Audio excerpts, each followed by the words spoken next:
अस्सलाम वालेकुम नाज़रीन, मैं अपने यूट्यूब चैनल के साथ असद शर हाज़िर हूँ। नाज़रीन, मुल्क में एक बार फिर तब्दीली की बातें हो रही हैं। वो तब्दीली ऐवान सदर से हो या किसी और जगह से, लेकिन तब्दीली की बातें हो रही हैं। वक्त कम है, काम बहुत ज़्यादा है, क्योंकि मुक़्तदर हलकों ने 8 जून तक वक्त दे दिया है कि 8 जून से पहले मामलात ख़त्म करें, और 8 जून आने आने को है, तो इससे पहले कैसे बात ख़त्म होगी, क्या मामलात तय होंगे, आज हम इस पर बात करेंगे। उम्मीद है कि आपको प्रोग्राम पसंद आएगा। पसंद आए तो लाइक कीजिए, शेयर कीजिए। नाज़रीन, ये जो मुल्क की सूरत हाल इस वक्त बनी हुई है, उस सूरत हाल में हमारा मुल्क एक बार फिर एक दूसरी जो उसमें कसम पुरसी या परेशानी की बात में जाने को है, क्योंकि आवाम के लिए एक नया एक पंडोरा बॉक्स खोला जा रहा है कि फ़लाँ की हुकूमत ख़त्म की जा रही है, फ़लाँ को वज़ीर आज़म बनाया जा रहा है। इस तरह की जो चमोगोयाँ हो रही हैं इस्लामाबाद के ऐवानों में, तो आज उसका कुछ तफसील मेरे पास है, क्योंकि यहाँ इस्लामाबाद के ऐवानों में ये बात सामने आ रही है कि सदर ज़रदारी को एक टाइम लाइन दिया गया है कि इस टाइम तक आपने जो हमारे मुतालबात हैं वो अपनी पार्टी से मंजूर करवा के हमें वोट दे के 28 आईनी तरमीम मंजूर करवानी है। अब 28 आईनी तरमीम के लिए उनको जो बताया है, जो ज़राए ने बताया है कि सदर ज़रदारी साहब को कहा गया है कि आपने 8 जून से पहले 28 आईनी तरमीम जो है वो मंजूर करवा के देनी है। उस तरमीम में NFC अवार्ड में जो कट लगाने जा रहे हैं, उस तरमीम में हेल्थ और एजुकेशन वफाक के हवाले करने की जो बातें हो रही हैं, इस तरमीम में और भी कुछ बाकी बातें हैं, लेकिन तय ये हुआ है कि 8 जून से पहले आपने ये चीज़ें करवानी हैं।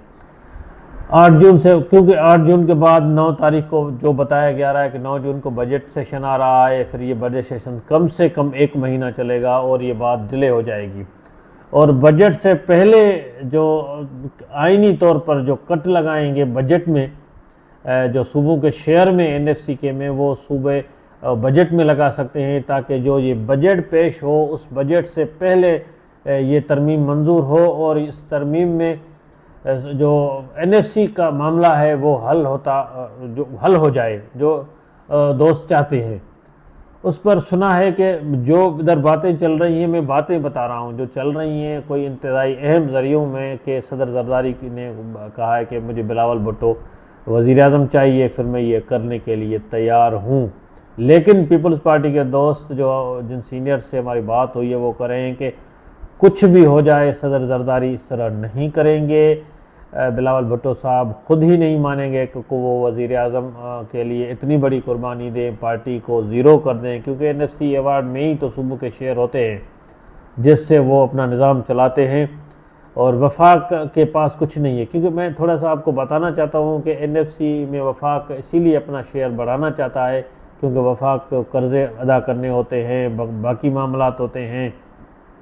वफाक के पास इस वक्त पैसा बहुत कम है और उधर उधर से कर्ज़ लेके मांग के पैसे निज़ाम चला रहा है, और फिर वो कर्ज़ कैसे देने पड़ते हैं, इसलिए वो एक लंबी चौड़ी दास्तान है, उस पर बाद में प्रोग्राम करेंगे। लेकिन बताया जो जा रहा है कि वफाक के पास इतनी वो नहीं है, ख़जाने में इतने पैसे नहीं हैं कि वो इतना बोझ बर्दाश्त कर सके, इसीलिए सूबों को कहा गया है कि आप पे कट लगाने के लिए हम कोशिश कर रहे हैं, कट लगाएं ताकि वफाक के शेयर में इजाफ़ा हो। और अगर सूबों के शेयर में कम होंगे तो ज़ाहिर है सूबे अपना निज़ाम नहीं चला सकेंगे। सूबे के जो तरक्याती काम हैं, बाकी जो डिस्ट्रिक्ट वाइज सूबों की बजट होती है वो किस तरह मैनेज होगी, इसीलिए ख़ास तौर पर पीपल्स पार्टी के लिए ये जो बात है नाकाबिल कबूल है। पीपल्स पार्टी के जितने भी मेंबर से मेरी बात हुई है वो कहते हैं कि कुछ भी नहीं होगा ऐसा, क्योंकि सदर ज़रदारी साहब पार्टी ख़त्म नहीं करेंगे, क्योंकि सिंध की आवाम इस तरह के फ़ैसले कबूल नहीं करेगी। हाँ, एजुकेशन और हेल्थ में पीपल्स पार्टी की दावा बड़ी है कि हमने बड़ा काम किया है सिंध में, लेकिन वो ज़ाहिर है कि वो ग्राउंड लेवल पे वो काम इतना नज़र नहीं आ रहा, सिर्फ दावे हैं। क्योंकि जितने भी वो रिकॉर्ड इधर आके पीपल्स पार्टी के जो मुख्तलिफ वज़रा पेश करते हैं उनमें इतनी सदाकत नहीं होती, क्योंकि अरबों डॉलर के फ़ंड्स गैर मुल्की भी आते हैं, लेकिन वो उनका कोई हिसाब किताब नहीं होता। और हेल्थ पे जितना खर्चा किया जा रहा है उसका जो आउटपुट है वो पीपल्स पार्टी को नहीं मिल रहा या सिंध के लोगों को नहीं मिल रहा, इसीलिए लोग भी परेशान हैं। तो उस पे तो हो सकता है कि एजुकेशन में ये हाल है कि जो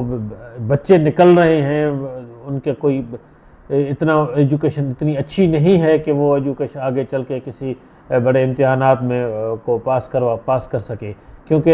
सिंध पब्लिक स्कॉलर्स कमीशन है एक सिंध में, वहाँ से सिर्फ वही पास होते हैं जो वज़ीर आला के मंजूर नज़र होते हैं, वज़ीर आला हाउस के जो मंजूर नज़र होते हैं। अब तक जितने भी रिज़ल्ट आए हैं हमें कोई नहीं लगता कि कोई गरीब आदमी में कोई उन्होंने कोई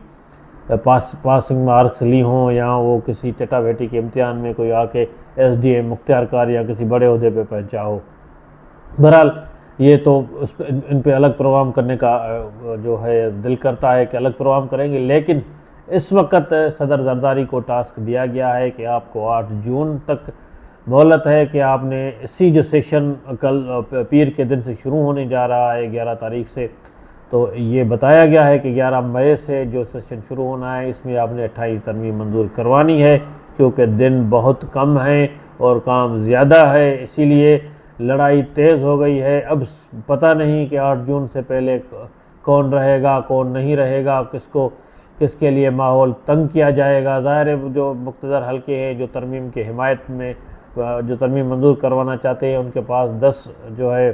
रास्ते खुले हैं, कोई भी वो रास्ता इस्तेमाल करेंगे। देखते हैं कि वो कौन सा रास्ता इस्तेमाल करते हैं। उम्मीद है कि नाज़रीन ये आपको प्रोग्राम पसंद आया होगा, पसंद आए तो लाइक कीजिए, शेयर कीजिए। शुक्रिया।